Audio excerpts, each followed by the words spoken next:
nous sommes en direct sur la page Facebook de condolégal.com. C'est François Sellier qui vous parle aujourd'hui. On se pose la question et je vous pose la question. Votre système d'alarme incendie est-il conforme? S'il l'est, tant mieux. Si vous en avez la certitude, eh bien, grand bien vous fasse, mais il se pourrait que votre système d'alarme incendie ne soit pas conforme.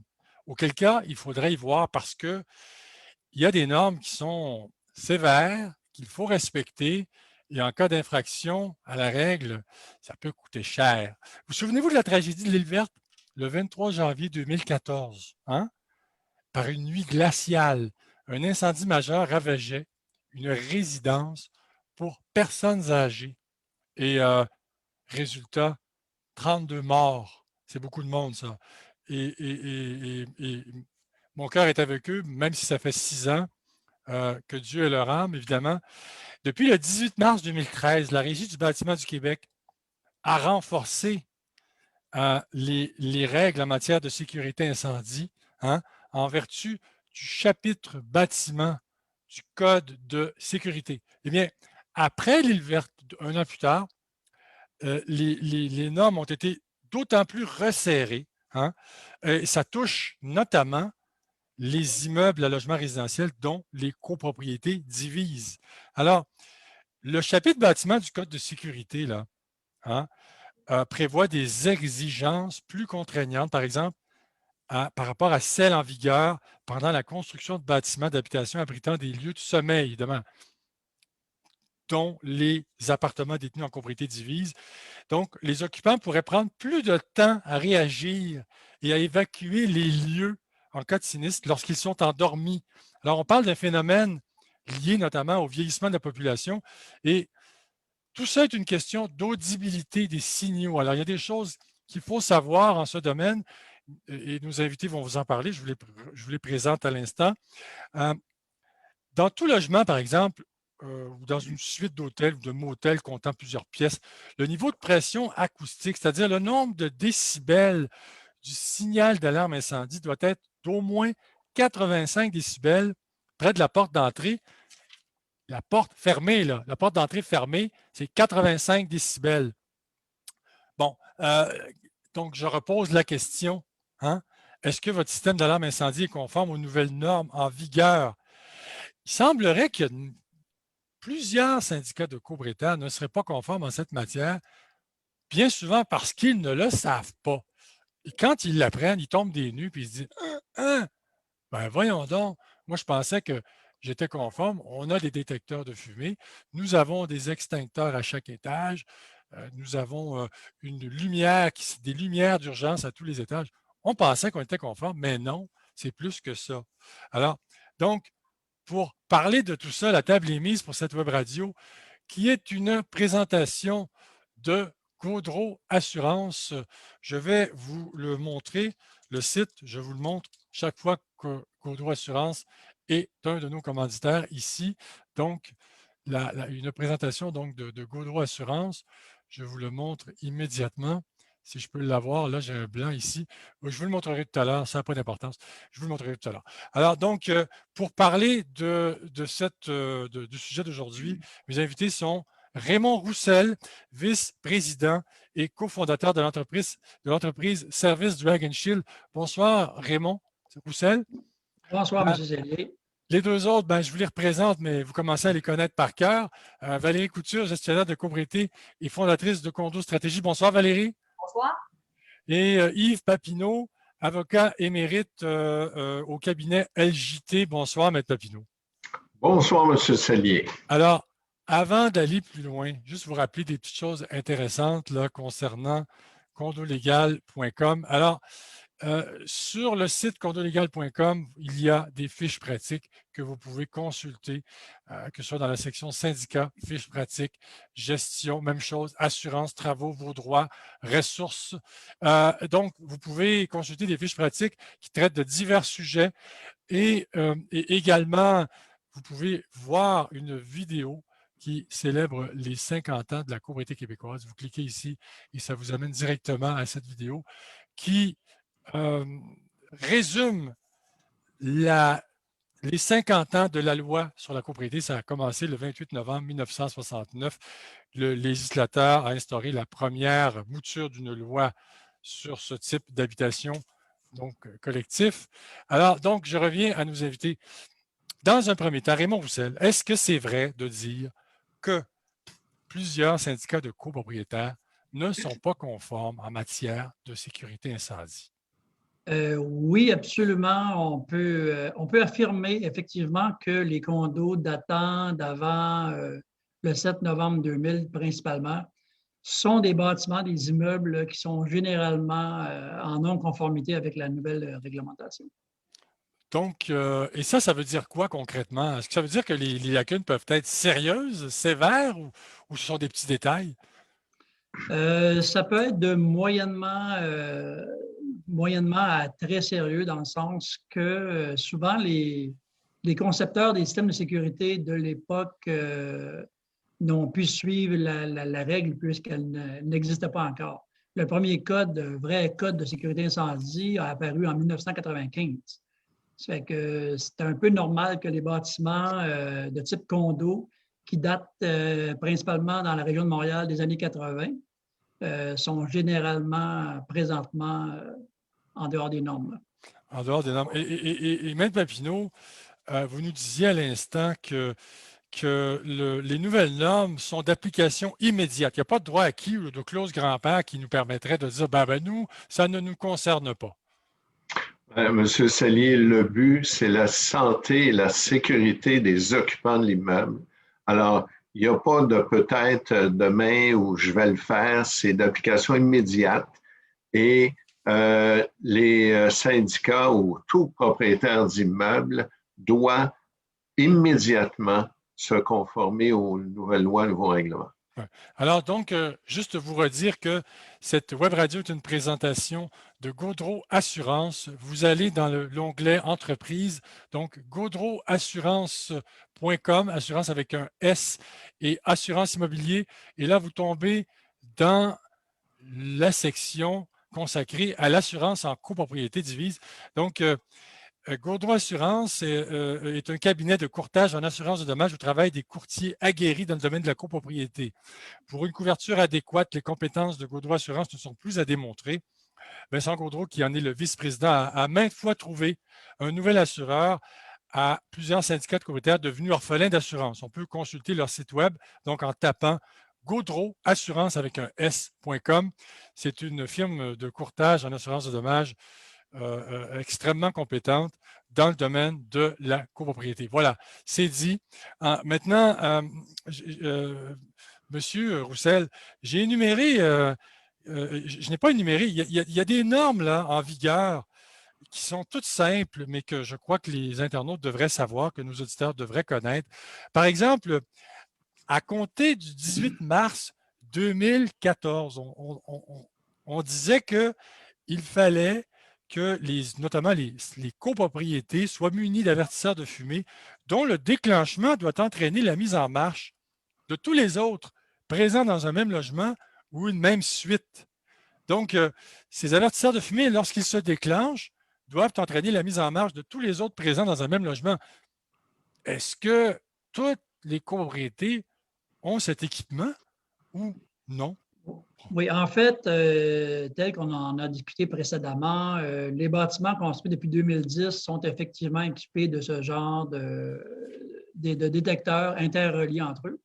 Ouais. Ce qui n'est pas requis, évidemment, pour les bâtiments qui ont été construits précédemment. Il y a une autre réglementation qui s'applique à ce moment-là. Et puis, comme j'expliquais déjà aussi, c'est qu'on prend exemple la Ville de Montréal a une réglementation très précise en ce qui a trait aux avertisseurs de fumée, le type de détecteur à utiliser, quelle sorte d'alimentation électrique on doit utiliser, etc. Ouais. Fait que, mais l'interconnexion entre les détecteurs, c'est une réglementation qui est quand même récente. Oui. Et puis, oui, effectivement, les condos sont construits depuis 2010, sont équipés de cette façon. Pas de problème. À compter du 18 mars 2014, il fallait aussi s'assurer qu'un avertisseur de monoxyde de carbone soit installé si un bâtiment comporte un appareil à combustion ou des appareils à combustion, par exemple un poêle alimenté au gaz ou un foyer, ou encore si un accès direct existe entre le logement ciblé et un stationnement intérieur ou souterrain. Ça, je présume que c'est quelque chose qui est plus normal, qu'on voit systématiquement, ou encore là, il y a des lacunes? Non, encore une fois, je pense que c'est un peu l'ignorance qui fait que la majorité des condos, même de 2005 et moins, ne sont pas encore équipés de ce genre d'appareil. C'est vrai? Oui, Alors ça, tout à c'est fait. un manquement important, là, parce que là, du monoxyde de carbone, ça ne sent rien, hein? Ça ne sent rien, mais Non, ça fait son effet, là, hein? exactement. C'est un gaz mortel. Puis, oui, effectivement, nous, lorsqu'on fait une étude de dossier chez un client, c'est sûr qu'on va relever ces points. Puis, on va le mentionner à toutes les fois au propriétaire ou au syndicat qui est impliqué Oui. pour que, justement, les gens soient au courant. Parce que, encore une fois, la bête dans le domaine, c'est que les gens ne sont pas assez informés. Les gens ne sont pas au courant. Effectivement, donc le monoxyde de carbone, c'est inodore, donc la première chose que vous réalisez, c'est que vous êtes en train de vous endormir, là, hein?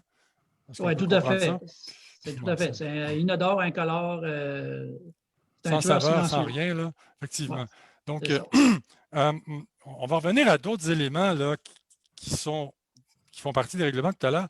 Pourriez-vous nous donner des exemples? Parce qu'on dit aussi que les municipalités, d'une municipalité à l'autre, les normes ne sont pas les mêmes. Euh, Pourriez-vous nous donner des exemples, par exemple, de municipalités en Montérégie, Brossard ou Oui, d'autres, là, quelles sont les différences, par oui, exemple? oui.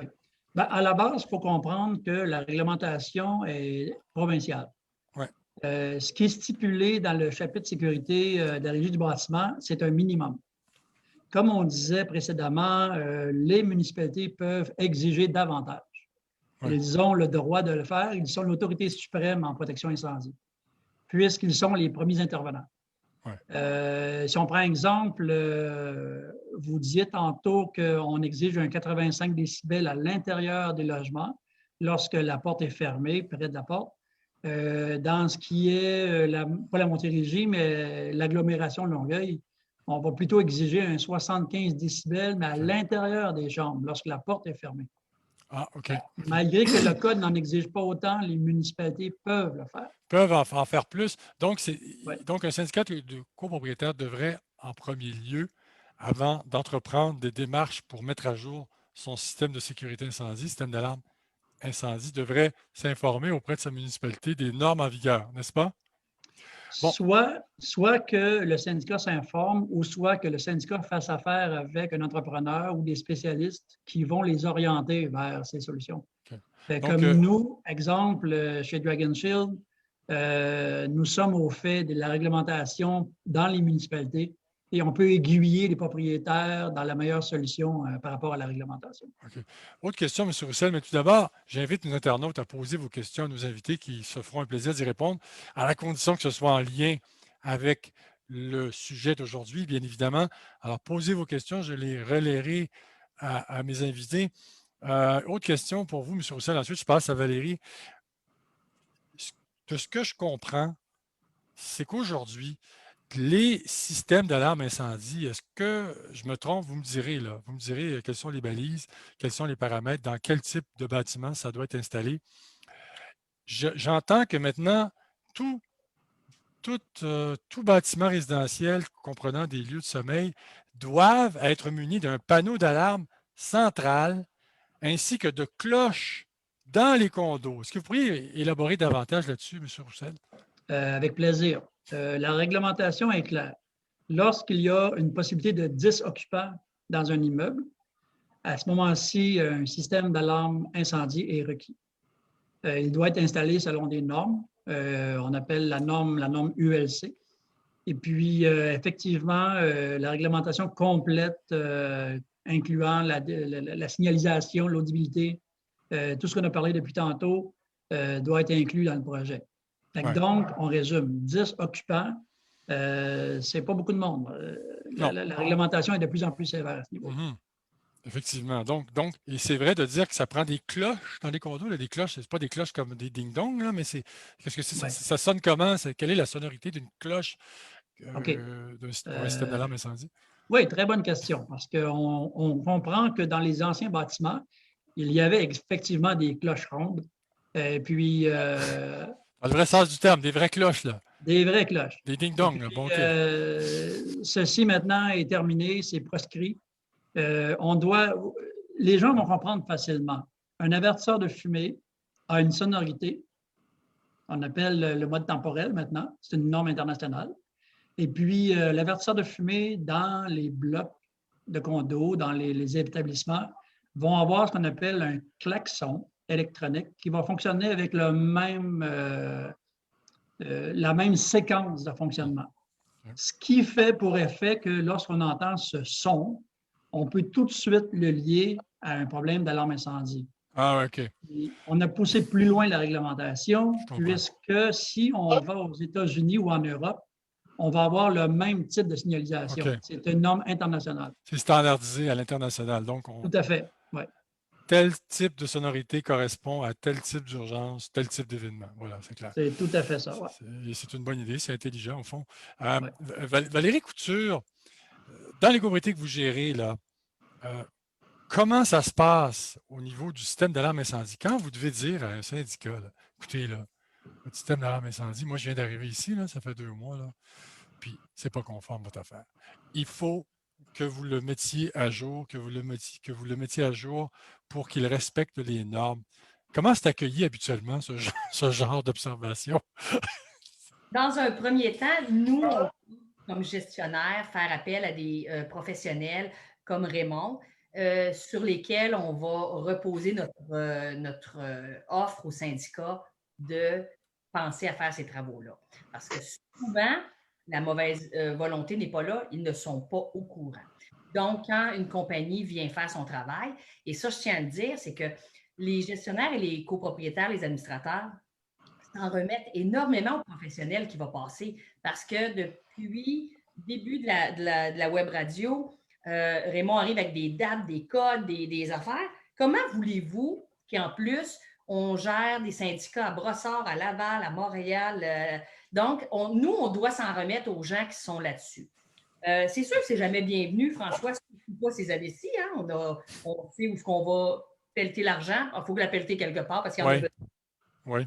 Mais c'est très important de s'appuyer sur des gens qui sont professionnels, qui arrivent avec des plans de match, des façons de financer les travaux, etc., etc., parce que c'est dispendieux à installer des piezo dans toutes les unités, mettre ça aux normes, etc. Et on comprendra que les copropriétaires ne comprennent pas. J'ai un détecteur, moi, ça va, il va bien, il sonnait l'année passée, tu sais, mais il faut expliquer pourquoi. Et il faut s'appuyer sur les rapports des professionnels puis s'assurer que nos gens sont informés. Mais c'est jamais bien pris parce que ça coûte c'est assez Ça coûte l'argent. Puis encore, Ouais. et là survient un problème souvent observé et vécu, c'est-à-dire, écoutez, nous devons tout d'abord rénover notre hall d'entrée. C'est la priorité, alors qu'en fait, la priorité, c'est pas ça du tout. Ouais. Puis, vous donnez l'exemple du hall d'entrée. Cette année, c'est pas trop menu nulle part, mais c'est maintenant, ça va être par rapport à l'argent à mettre dans le fonds de prévoyance ou à financer d'autres travaux qui vont être déplacés vers une situation comme ça. Puis, des grands travaux de mise aux normes, très, très dispendieux, mais il faut penser aussi, juste après chaque inspection incendie, un bâtiment, il y a toujours des composantes qui ont des défectuosités, qui ne sont pas conformes, etc. On parle juste maintenant de changer les panneaux de sortie avec le petit bonhomme qui court, etc. C'est toutes des normes que les gens se trouvent, ah, ben oui, c'est beau, c'est plus beau l'autre bord, mais là, on n'a pas l'impact de tout ça. C'est énorme, c'est beaucoup de travail pour comprendre les normes d'inspection incendie actuellement au marché. C'est pas évident, c'est pas simple comme poste dans une copropriété, c'est un poste complexe, n'est-ce pas? Dans un premier temps, il faut comprendre que nous, comme gestionnaires et les administrateurs aussi, ne peuvent pas être au courant de tout ça parce que c'est très complexe et on doit faire confiance au fournisseur externe qui va arriver dans l'immeuble et qui va nous expliquer les choses. Tantôt, Maître Papineau disait on a une responsabilité. bien, c'est sûr qu'il faut se pencher sur la question et procéder dans des délais qui sont raisonnables parce qu'on n'a pas le choix. Là. Mais ces temps-ci, si tous les immeubles se mettaient aux normes en même temps, je pense que les gens comme Raymond ne fourniraient même pas. Il ne suffirait pas la tâche. Mais ça s'en vient, là. Je pense que ça s'en vient. Il va y avoir le ressac là, bientôt. Maître Papineau, advenant qu'un sinistre survienne, un incendie, un grave incendie survienne dans une copropriété et qu'il y a mort d'individus, que certaines personnes, certains occupants, malheureusement, décèdent des suites d'une intoxication à la fumée ou brûlés ou autre. Qui est responsable? Est-ce qu'un syndicat de copropriétaires pourrait être tenu responsable? Si oui ou sinon, si oui, dans quelles circonstances? Puis on l'a entendu d'ailleurs parler de l'île verte. Là. À un moment donné, il y a eu des questions à savoir si les administrateurs de l'immeuble avaient une responsabilité criminelle. Parce que, comme on dit depuis le début, si on ne le sait pas, ça peut être une raison. Mais si on a eu Jack and Shield qui est arrivé chez nous la semaine passée, où il y a 6 mois, puis il nous a fait une liste de tout ce qu'il a corrigé, et on n'a rien fait, là, on pourra engager notre responsabilité criminelle et notre responsabilité civile aussi. On a l'obligation de mettre l'immeuble aux normes et de protéger les gens qui sont à l'intérieur. Ouais. Mais là, M. Papineau, en disant cela, les gens pourraient se dire, bon, ben, on n'a juste à pas faire d'inspection, on ne saura pas.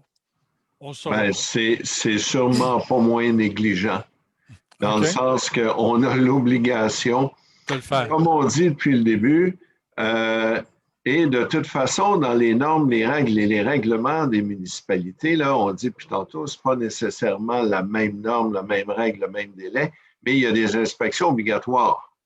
Et il faut les tenir, les inspections.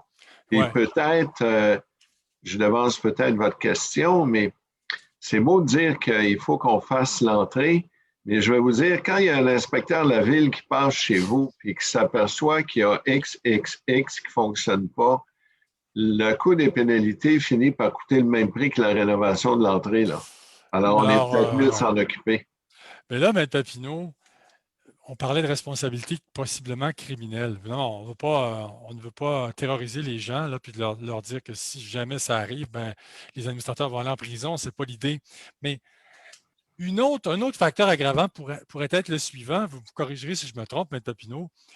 Des copropriétaires l'ont signalé par courriel aux administrateurs à maintes reprises. Écoutez, votre système d'alarme incendie, on le sait qu'il n'est pas conforme et les administrateurs ne font rien. Ça pourrait être un motif d'inculpation criminelle, ça? Effectivement, parce que là, quand on parle de négligence criminelle, là, je ne suis pas le spécialiste, puis on ne fera pas un cours de droit criminel, mais il faut que la négligence soit tellement grosse que c'est pour ça qu'on vous accuse. Alors, si vous le saviez qu'il y avait des problèmes, puis vous ne l'avez pas fait, vous n'avez pas fait les travaux des réparations, effectivement, vous engagez votre responsabilité. Donc, effectivement, à ne pas prendre ce risque. Donc, il vaut mieux ne pas prendre ce risque. Raymond Roussel, une question. Dans une copropriété de 8 unités, 1 sans foyer au gaz, 4 avec foyer non utilisé depuis quelques années et 3 foyers utilisés. Ça commence à faire beaucoup. Lesquels ne sont pas obligés d'avoir un détecteur de CO2? Est-ce que je répète la question?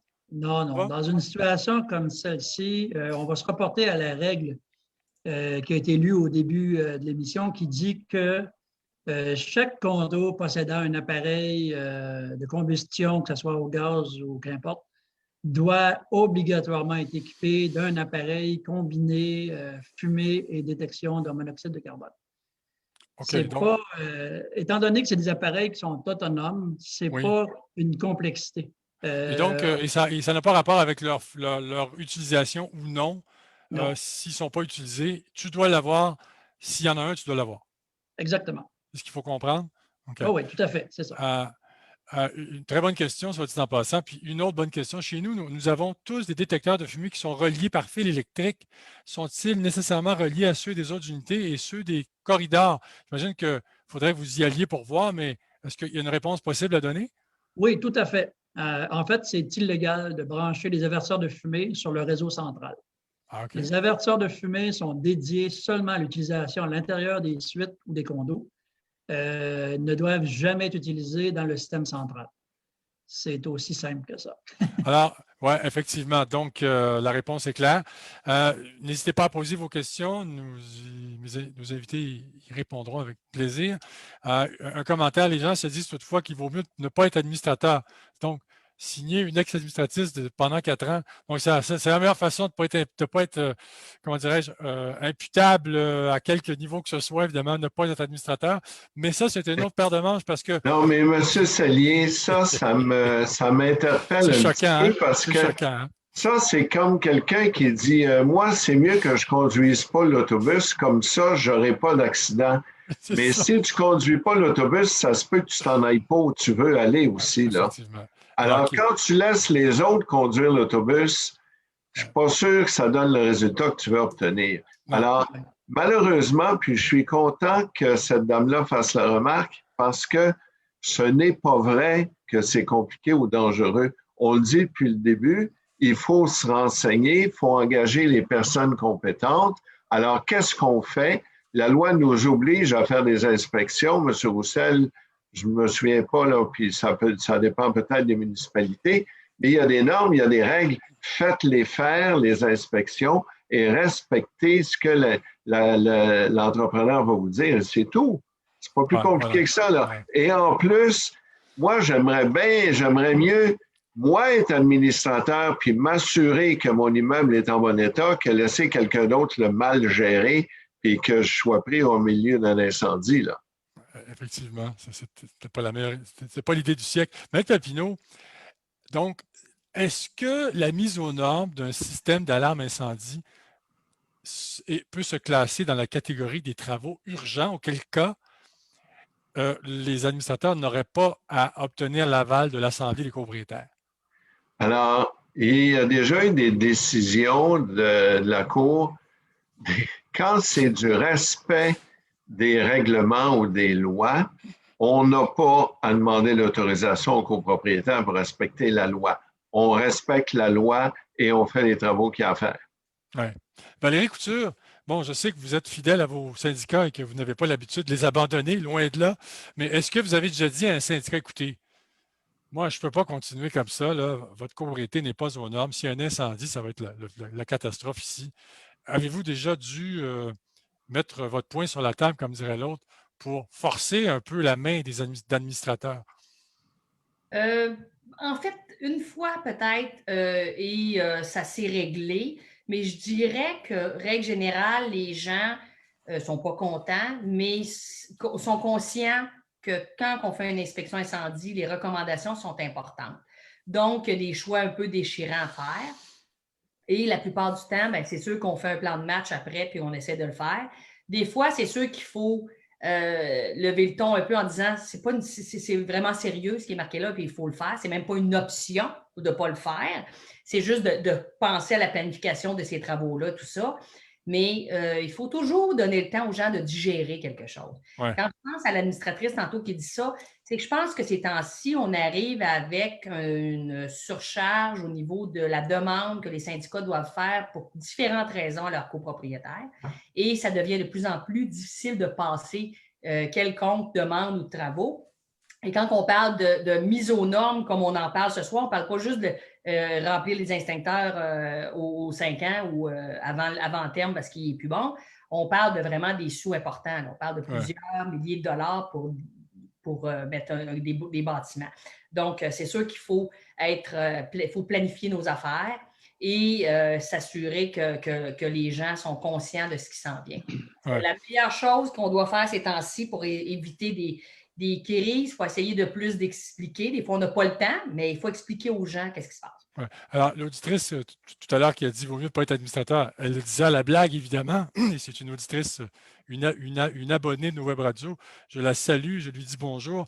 Je suis toujours content de la voir et je suis convaincu que pendant 4 ans, elle s'est donnée à fond en tant qu'administratrice. Puis souvent, les administrateurs, après 3, 4 ans, 5 ans, elle essaie de passer le flambeau aux autres en disant « c'est à votre tour, allez-y ». Mais ce n'est pas toujours évident d'en trouver l'autre, hein, n'est-ce pas? Parce que c'est important ce que tu viens de dire, c'est que souvent, les administrateurs sont convaincus des travaux qui sont à faire. Et c'est dans le champ que les gens disent « Mais voyons donc, t'es malade, c'est pas vrai qu'on doit faire ça. » Je connais toujours l'histoire du beau-frère, on le salue ce soir, mais le beau-frère il m'a dit que c'était pas ça, puis blabla.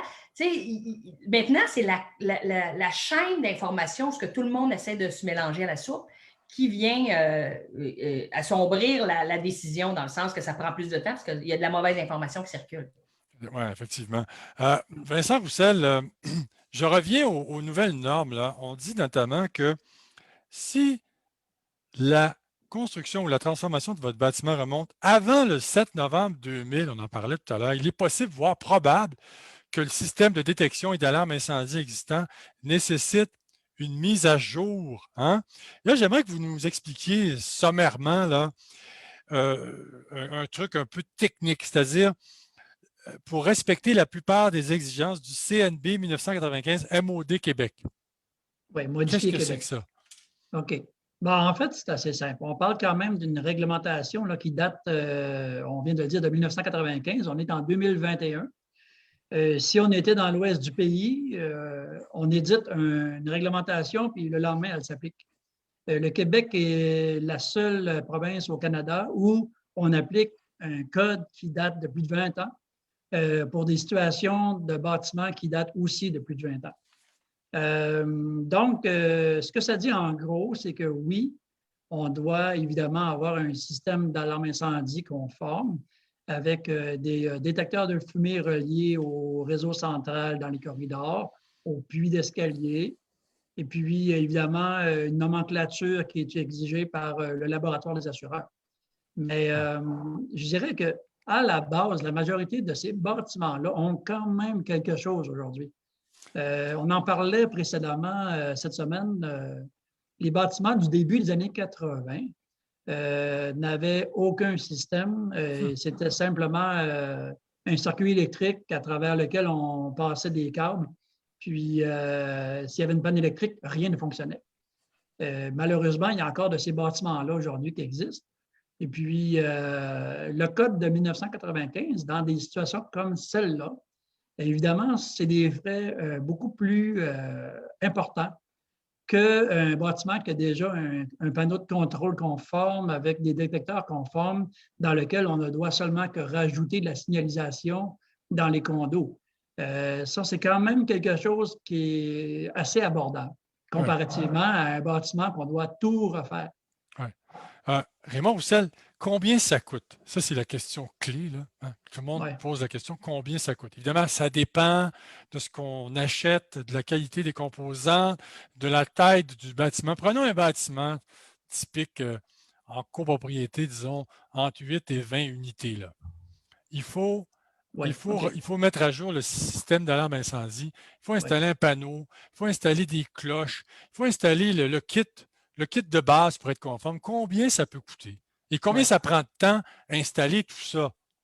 OK. Bon, ça dérange bien du monde. Ça peut déranger beaucoup de monde, hein? Oui, ça fait beaucoup de questions. On va répondre. On va commencer par la première. On va y aller en cascade. Combien ça coûte? Évidemment. Ce que ça coûte, évidemment, ça dépend du type de bâtiment. Présentement, on est en train, justement, dans la ville de Montréal, de faire la mise à jour de condos dans des bâtiments qui sont patrimoniaux. Lorsqu'on touche au patrimonial, c'est quelque chose. Parce que, oui, on doit faire les travaux, mais on doit aussi respecter les caractéristiques du bâtiment pour pas que ça soit, pour pas que ça déguise, pour que ça soit laid. Évidemment, dans ces cas-là, on va parler d'une moyenne par condo, peut-être autour de 1 500 $ par condo, lorsqu'on refait le système au complet. 1 500 à peu près par condo. Fait que si vous avez 20 condos, on fait un calcul rapide, on se trouve autour des 30 000 $. Là, M. Papineau, la question, je vous la pose, puis vous allez sûrement me dire, et avec raison, il faut consulter la déclaration de copropriété. Qui paie quoi entre le syndicat et les copropriétaires en pareille situation? De toute façon, au bout de la ligne, même si c'est le syndicat, ça finit par être les copropriétaires. Ça finit par être les copropriétaires. Et ça finit toujours de la même façon. C'est le copropriétaire qui paie suivant sa quote-part qui est indiquée à la déclaration.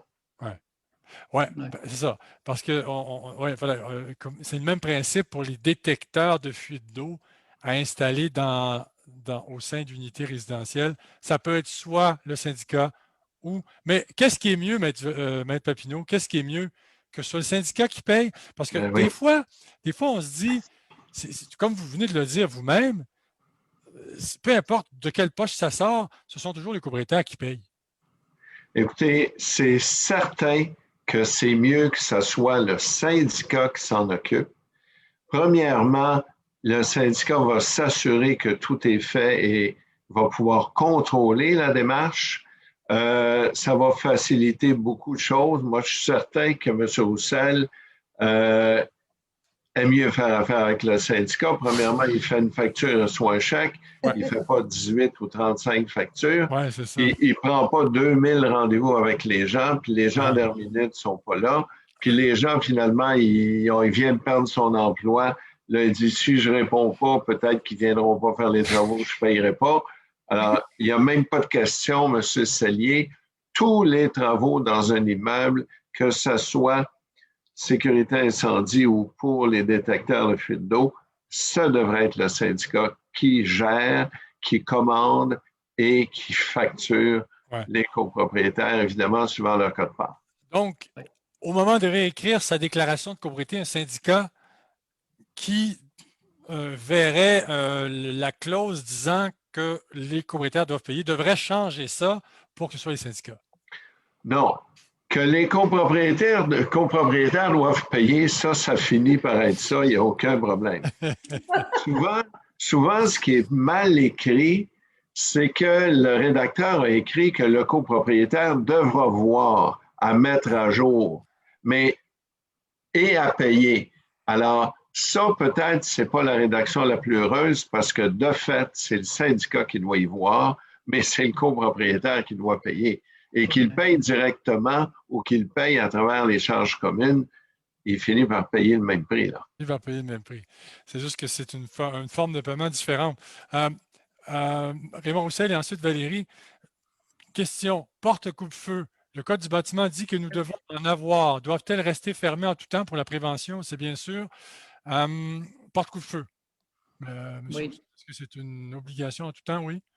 Oui, tout à fait. En fait, vous avez raison. Les portes coupe-feu dans les bâtiments, principalement les bâtiments de grande hauteur, on doit s'assurer que les portes sont fermées parce qu'on comprend le principe de la déflagration s'il y a un feu ou même la fumée qui s'introduit dans les cages d'escalier. C'est pour la sécurité des gens, encore une fois, que tout ça soit mis en place. Et une porte coupe-feu, évidemment, ça protège aussi contre le feu pendant un certain nombre de temps. On parle d'une porte coupe-feu standard de 45 minutes à 1 heure. C'est quand même quelque chose de retenir un feu pendant 1 heure avec une porte. Puis c'est évidemment quelque chose qui est nécessaire. Et on dit aussi, la personne pose la question, le code incendie dit que nous devons avoir des fermes-portes automatiques. Quand les portes ferment automatiquement lors de l'ouverture, c'est super, peinture automatique. Si elles restent ouvertes, j'imagine qu'avec une alarme, un électroaimant, est-ce que c'est ça? Oui. En fait, généralement, c'est la situation. Dans les grands corridors, on va installer ce qu'on appelle des retenues de porte électriques qui sont en corrélation avec un relais d'alarme incendie. Ce qui veut dire que lorsqu'il y a un déclenchement, on a une relâche de la porte va fermer et puis elle va faire son travail. Donc, mais il faut toujours que la porte se referme, évidemment. Elle ne peut pas rester ouverte, c'est logique. Non, on n'a pas le droit de mettre des cale-portes dans le bas des portes pour les empêcher de fermer. Évidemment, vous pouvez prendre une bonne amende si un inspecteur se rend chez vous et qui constate que vous avez mis des cale-portes, ça risque d'être un problème. Écoutez, est-ce que vous avez vu ça, des copropriétaires installer des cale-portes et faire l'objet d'une amende? Tout à fait. Puis, une des premières choses qu'on fait quand on arrive avec un nouveau client, condo-stratégiste, c'est qu'on fait enlever les pieds de porte et on s'assure souvent que les portes ferment hermétiquement avec le ferme-porte. Parce que souvent, il y a des syndicats qui ont des ferme-portes, mais ils sont complètement pas bien ajustés, tout ça. Et je sais que c'est une chose qui irrite énormément les préventionnistes à Montréal. Et c'est une chose que les copropriétaires doivent vraiment porter attention parce que, comme Raymond l'a dit, ça empêche la contamination par la fumée, la chaleur, puis le feu. Et ce n'est pas là pour rien. Alors, il faut vraiment s'assurer. que c'est fermé hermétiquement, sinon ça ne vaut pas la peine. Tu aussi bien de garder le pied de porte et la laisser ouverte dans ce sens-là. Là. Ouais. C'est très important. Ça peut coûter combien comme amende, Valérie? Ça peut coûter facilement, pour y avoir goûté, ça peut coûter 1250 $. Quand même, hein? Par porte ouverte? Avec un pied de porte, une porte ouverte, oui. J'imagine que vous avez des pictogrammes précisant l'interdiction de laisser les portes ouvertes, quelque chose comme ça? Bien, en fait, il n'y a pas de pictogramme. Souvent, les copropriétaires ne se cassent pas la tête parce que elles se ferment automatiquement, tout ça, fait qu'ils l'ouvrent, la ferment. Là où on a des fois un petit peu plus de misère, c'est dans les salles à déchets, où est-ce que les gens vont essayer de mettre un morceau de recyclage parce qu'ils ont plein de choses, puis après ça, ils vont enlever ces choses-là.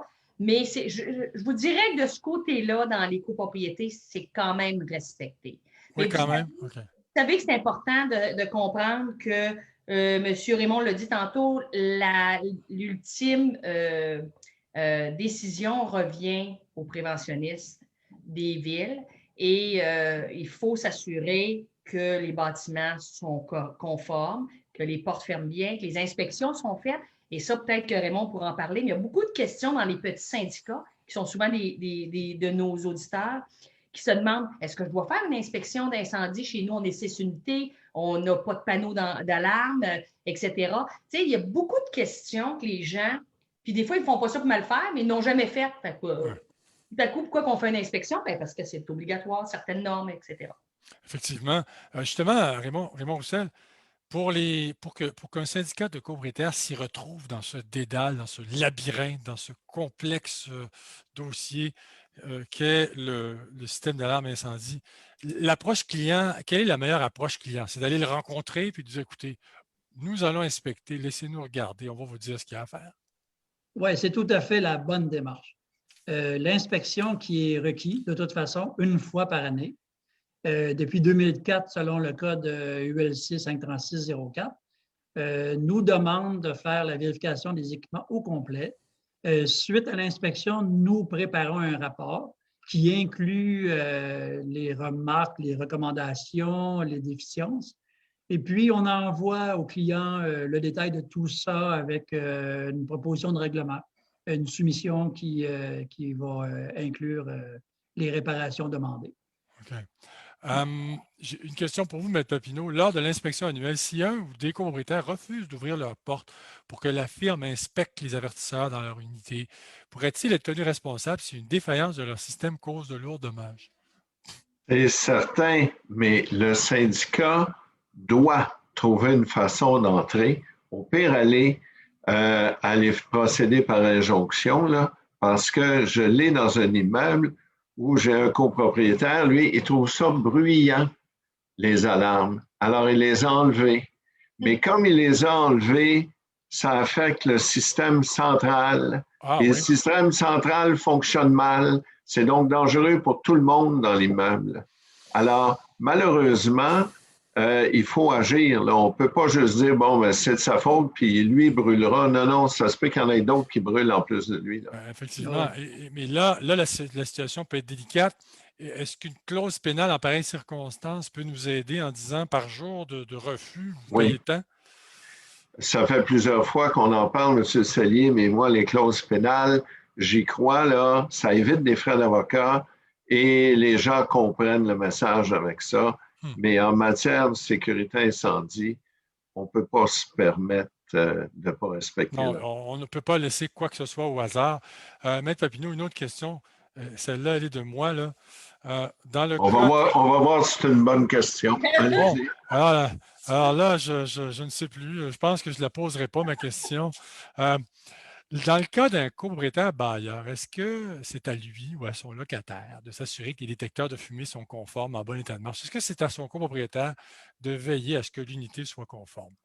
Regardez, si je reviens à mon chauffeur d'autobus, c'est mon appartement, c'est mon bien, c'est sûrement à moi de m'en occuper là, puis de vérifier ce qu'il y en est. C'est moi le propriétaire. Non, mais c'est au locataire peut-être à signaler, parce que souvent, les locataires ont une tendance, pas tous, là, il y en a qui sont de très bons locataires, mais certains locataires ont tendance à dire, bon, moi, c'est pas chez nous ici, le lavabo est bouché depuis 2 semaines, c'est pas grave.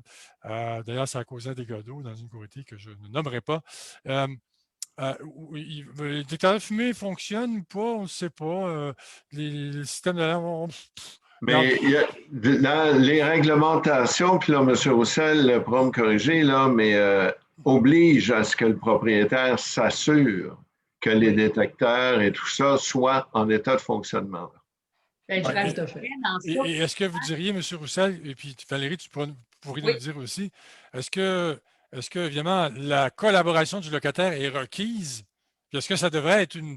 Tu sais, je pose la question, ça semble anodin, mais est-ce que le locataire ne devrait pas avoir un devoir de collaborer avec le propriétaire pour s'assurer de la sécurité des lieux? Mais en fait, on en a un peu parlé tantôt, puis je répète que oui, c'est la responsabilité du syndicat de s'assurer que nous ayons l'accès à l'ensemble des condos. On a vécu une situation où on n'a pas eu durant 2 ans accès à un condo. Et puis, ils ont reçu un sous-pénat. Puis, la propriétaire qui était à Winnipeg à l'époque a dû prendre l'avion pour venir faire qu'on puisse compléter l'inspection dans son condo. Mais, Fait que, comme M. Papineau disait, on ne peut pas passer à côté, c'est la loi. mais Papineau est subpénat à une injonction. Ben, c'est ce que veut dire M. Roussel. Il a reçu une ordonnance de cours de se présenter et de collaborer, j'imagine. Ouais. Mais votre question, écoutez, est-ce que le locataire devrait s'en occuper? C'est un peu lui qui dort là puis qui habite là aussi. Là. Ouais. C'est peut-être lui Ouais. à protéger en premier. Là. Ouais. Non, c'est clair, mais en tout cas, on est surpris d'entendre que finalement, quand c'est pas chez nous, et puis que quand c'est pas chez nous, quand c'est pas moi, ben bon, enfin, François, des aberrations comme ça. Oui, Valérie? Il faut rappeler aux gens que le copropriétaire locataire a la responsabilité de gérer son locataire. Ouais. Ça ne revient pas au syndicat de gérer le locataire du copropriétaire. Moi, je suis très tranchante là-dessus. Le locataire reçoit un montant pour louer son unité. Ça vient avec les choses à s'occuper. Deuxième chose, dans un bail de location, il y a une clause qui dit que le détecteur de fumée est fonctionnel. Les initiales du locataire et du locataire, copropriétaire ou pas, sont là pour s'assurer que les gens ont des détecteurs de fumée fonctionnels, au moins quand le contrat de location commence. Fait que ça, c'est important aussi de savoir ça. Et oui, un bon locataire qui tient à sa vie et à celle des autres devrait aviser quand il y a quelque chose qui ne marche pas chez Parce que je dis ça parce que, encore là, j'insiste parce que certains locataires, comme vous dites, M. Papineau, c'est vrai que c'est sa sécurité, puis s'il ne s'occupe pas des détecteurs puis que ça brûle, ben, il risque d'en pâtir, mais il y a des locataires qui ne souscrivent pas d'assurance en copropriété, qui ne souscrivent pas d'assurance responsabilité civile parce que, ils se disent le propriétaire en a une. C'est un peu ça le principe, c'est comme genre le déplacement des choses. J'aimerais qu'on parle là, des extincteurs, M. Roussel, parce que ça, c'est une autre donnée importante. Hein. Ça va de soi que les immeubles ont tous des extincteurs, mais ce n'est pas toujours les bons extincteurs ou les installés aux bons endroits. Là. Est-ce qu'un syndicat de copropriétaires doit installer des extincteurs dans son immeuble? Oui, mais quelles sont les conditions et où doit-on les entreposer? OK. Bon, en fait, encore une fois, la beauté de ce domaine, c'est que tout est réglementé. Il y a une norme qu'on appelle la NFPA 10 qui gère cette situation-là. C'est facile. Comment vous dites ça, là? NFPA 10? NFPA 10. Ben oui. On va vous expliquer ça, M. Papineau, après l'émission. C'est pas grave. Ce que ça dit, en fait, c'est que ça explique que les extincteurs doivent être installés dans les corridors, dans les garages, dans les salles électriques, là où, évidemment, le risque de pouvoir s'en servir soit le plus élevé. Ils doivent être entretenus au même cycle qu'un système d'alarme incendie. Une fois par année, une vérification. On doit chaque année vérifier les manomètres et tout ça. Et puis, évidemment, il y a 2 autres vérifications qui doivent être faites. Une aux 6 ans, dans laquelle on doit recharger l'extincteur, remplacer le produit à l'intérieur et puis remixer tout ça, remettre la pression, changer les joints d'étanchéité. Et puis, aux 12 ans, on doit encore une fois prendre l'extincteur et lui le soumettre à des essais. On parle maintenant d'un essai hydrostatique. Ça veut dire mettre une grande pression à l'intérieur de la bouteille pour s'assurer que cette bouteille n'éclate pas lors d'une utilisation normale. En fait, encore une fois, c'est assez simple. C'est pas compliqué. Puis, les extincteurs à l'eau ne sont plus autorisés maintenant dans les édifices de type condo. C'est toujours le même produit chimique qu'on appelle la poudre ABC. Puis, c'est très, très simple, en fait. ABC, une poudre donc, qui éteint à peu près n'importe quel type Oui, c'est ça. Que ce soit de pétrole, d'huile, d'électricité, qu'importe la combustion, le détecteur est de tout type à ce moment-là. Ouais. Mais Valérie Couture, évidemment, une copropriété, ce n'est pas une école primaire. Hein? Alors, on ne fait pas d'exercice de feu là, une fois par année on fait sortir les gens. Mais est-ce qu'on pourrait minimalement apporter une touche éducative en expliquant, ne serait-ce qu'aux gens, comment utiliser l'extincteur? Parce que ça a l'air simple, là, mais en cas d'urgence, tu arrives, on dit tirez la goupille, faites ceci, faites ça. Il faut le savoir, là. Si j'ai un feu de cuisine, là, l'extincteur, je peux aller chercher les escaliers pour éteindre mon feu de cuisine. Est-ce qu'on n'aurait pas intérêt à justement inculquer certaines notions éducatives sans prendre les gens pour des enfants? Là? Non, tout à fait. Oui, toujours. On n'en dit jamais trop. Puis si c'est redondant, bien, ça veut dire que nos gens sont bien informés. Ça pourrait être une bonne idée. Je ne pense pas que ceci relèverait du conseil d'administration du gestionnaire. Je crois qu'au niveau des services d'incendie, il y aurait peut-être l'éducation du public, des gros services qui pourraient faire ce type d'activité-là. La chose qui est importante de dire, François, peu importe toute la prévention qu'on va faire, souvent, on remarque, et moi, ça m'impressionne toujours, je suis un peu conscientisée par ça parce que mon mari a été 25 ans au service d'incendie de Montréal et capitaine dans les 15 dernières années. Je suis quand même sensibilisée au feu, pas directement au niveau de la prévention dans le sens plus le combat, mais ce que je veux dire, c'est que les gens, là, quand le système d'alarme parte, là, la première chose que je tiens à dire, c'est appelez pas votre gestionnaire. Sortez. Parce que les gens nous appellent et nous disent l'alarme sonne. Mais oui, mais madame, je ne suis pas à Longueuil, je ne suis pas à Saint-Léonard. Là, je leur dis, mon adjoint dit sortez, les pompiers sont en route, on ne le sait pas, on va le savoir. La première chose, c'est qu'il y a une alarme, on sort. Et nous, on essaie toujours d'identifier nos gens qui sont à mobilité réduite. On essaie toujours de faire l'inventaire de nos gens, ceux qui pourraient avoir besoin d'assistance, et on met une feuille dans le panneau. Donc, si les pompiers arrivent, ils peuvent prendre cette feuille-là, se diriger dans ces premières unités-là afin d'aller porter secours, et etc., etc. Mais peu importe ce qu'on va faire comme exercice, la chose est que quand il y a une alarme qui sonne, on sort, on s'en va dans l'endroit la plus sécuritaire, le plus loin du bâtiment. Pas obligé d'avoir un cercle dessiné par terre pour qu'on s'accumule tout là. Ce que je veux dire, c'est les gens, appelez pas votre gestionnaire ou Maître Papineau ou M. Roussel, là. On ne sait pas ce qui se passe pendant qu'on n'est pas là. C'est un peu comme quand on entend le système d'alarme d'une voiture à l'extérieur. Ça indiffère tout le monde parce que c'est évident que c'est un système d'alarme qui s'est déclenché inopinément. Ce n'est pas parce que quelqu'un est en train de voler une voiture. Et dans un bâtiment, ça arrive moins souvent. Et quand l'alarme centrale est en fonction, les panneaux d'alarme, ils sont reliés à une centrale. Et là, il y a la cavalerie qui s'en vient. Quand on parle des grandes municipalités, il n'arrive pas deux gars avec 2 camions. Là. Non.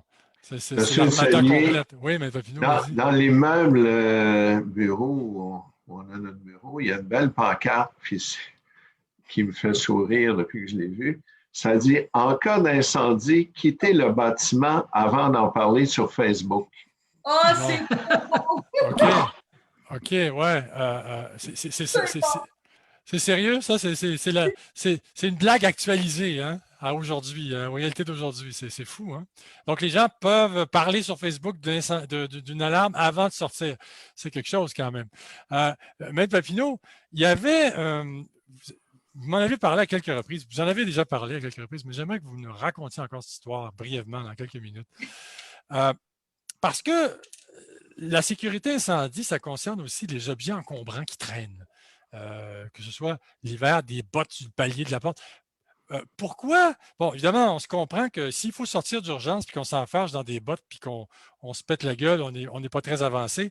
Mais vous racontiez, M. Papineau, l'histoire d'une copropriété où il y avait des délinquances, une délinquance collective, là, des gens qui laissaient traîner leurs bottes sur des paliers.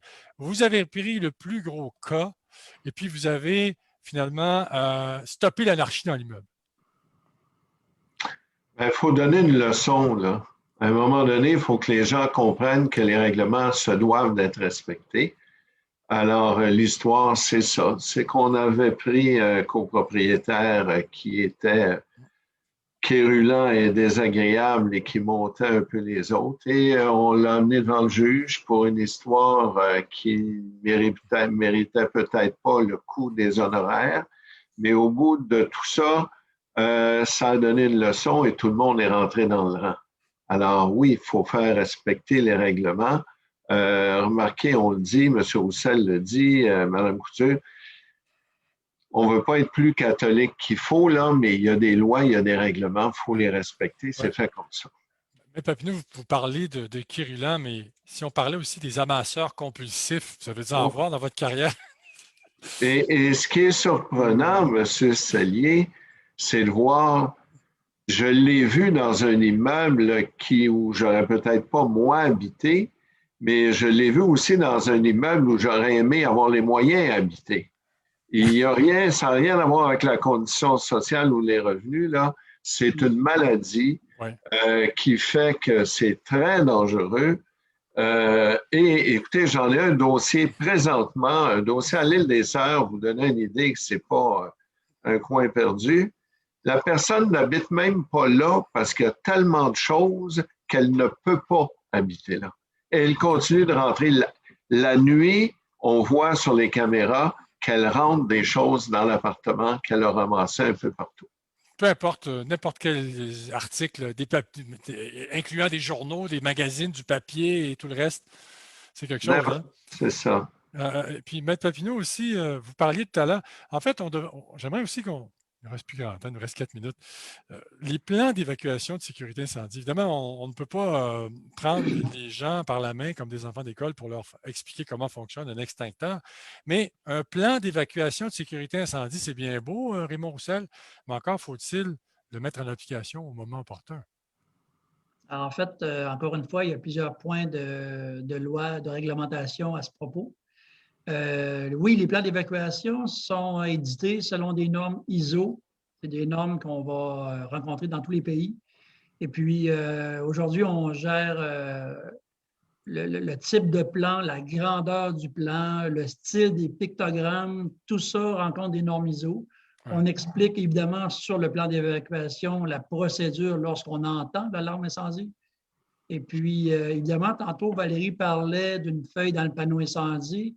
La réglementation spécifique, on doit préparer un document qui s'appelle un plan de sécurité incendie qui doit être dans un cabinet à l'entrée du bâtiment.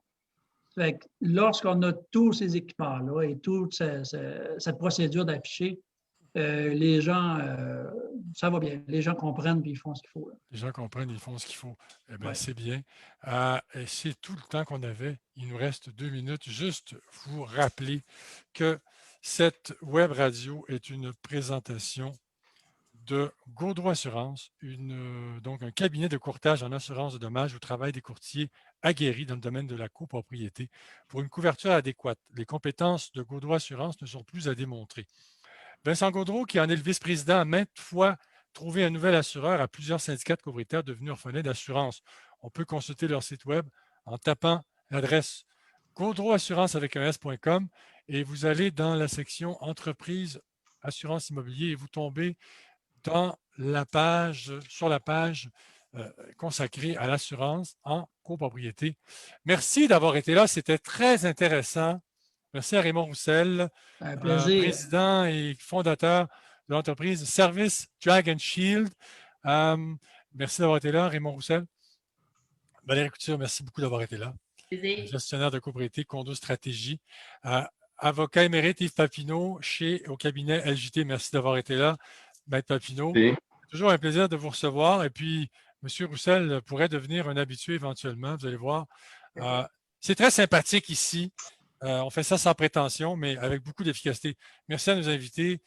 Merci. Je souligne la compétence de nos invités et je souligne également que sans nos invités, il n'y aurait pas de web radio. Alors, merci à vous tous. Merci aux auditeurs. À la semaine prochaine, mercredi 19h en direct sur la page Facebook de condolégal.com. Bonsoir. Bonsoir. Bonne fin de soirée.